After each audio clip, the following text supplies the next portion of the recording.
This is Northwest Fish Keeping, and today we're talking about a topic that isn't really talked about that much anymore, but it's really important, and it's the topic of dyed fish. Dyed fish are fish that are injected with dyes, not the proteins and genes that come from jellyfish or coral, but like legitimate dyes that are injected into fish and frogs and amphibians to make them more colorful. The main fish being affected by this are the glassfish, axolotls, aquatic frogs, mollies, parrot cichlids, and yeah, just those fish and amphibians. But it could be happening to other fish outside, but we don't know yet. So, like I said, dyed fish are fish that are injected with dyes or have a certain like pattern engraved on their body, and this actually affects the fish very much. More than 50% of the fish and amphibians that go through this process don't make it, and the fish, or I should say, the fish and amphibians that actually do make it through this process end up having their lifespan being cut in half. This is an important topic because this is animal cruelty for one, because like I said, 50% of the fish and amphibians that go through this process end up dying, and the others that make it through have their lives cut in half, and it puts the fish through a lot of stress, which is mainly the reason for them dying. So this happens mostly in, I'd say, China or Asia, where fish keeping is very popular and in very high demand. But this also happens in America. I've seen some of these fish at fish stores I've been to, and it's kind of just sad to see that those fish have gone through like facilities where they have been injected with artificial dye to make them more appealing, mostly to beginners, because that's what a lot of people look for. They look up for a lot of fish that have a lot of color, a lot of activity, which is what these fish end up having. So I'm going to play a video of how this process actually goes down, and you can't skip the video. I'll put a timestamp to where the video ends, and then I'll go through the process on how I'll break down the process on how this actually happens.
So the second page talks about kind of the methods that are used to dye the fish. A common method of creating painted fish is to dye injection via syringe, as I said. Generally, fish are injected multiple times. Fish may also be dipped in a caustic solution to strip their outer slime coat, then dipped in dye. These methods often are reported to have a very high mortality rate. So if you don't know, the slime coat is what protects the fish from diseases. And when you take that away, you're basically taking away kind of their protective armor, and that makes them very susceptible to diseases after that.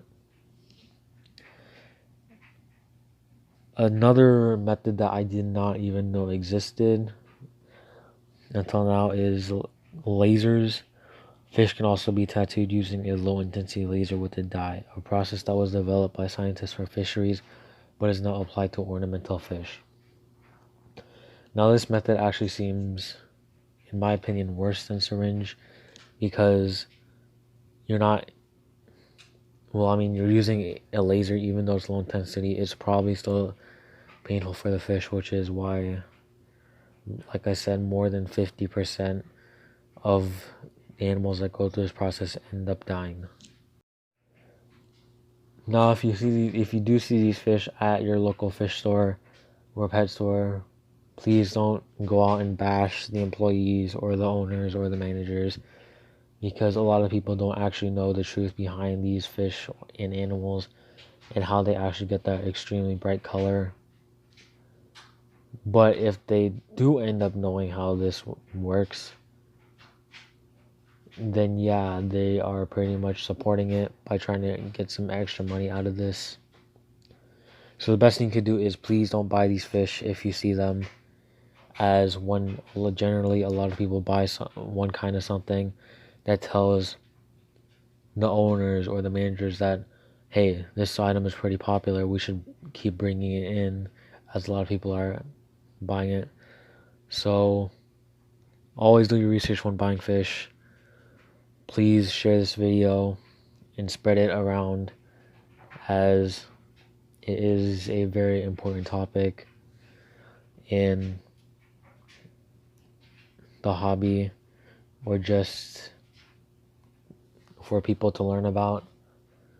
And one thing I do want to address before I end the video is this is completely different from glowfish. Glowfish are made by genes that are from bioluminescent corals and jellyfish, and they are injected into the eggs of, like, you see the Danios, tiger barbs, tetras, and rainbow sharks. And those genes are passed into the fish, and when those glowfish breed, those genes are carried down from like generation to generation. So it's completely different and safe for the fish. I think they're cool, but I wouldn't keep them in my personal opinion, I wouldn't keep them. But they are the top selling fish and a great beginner fish. So, like I said, please do share this video out, as this is a very important topic that people need to know about. And yeah, this is Northwest Fish Keeping signing off. See you in the next one.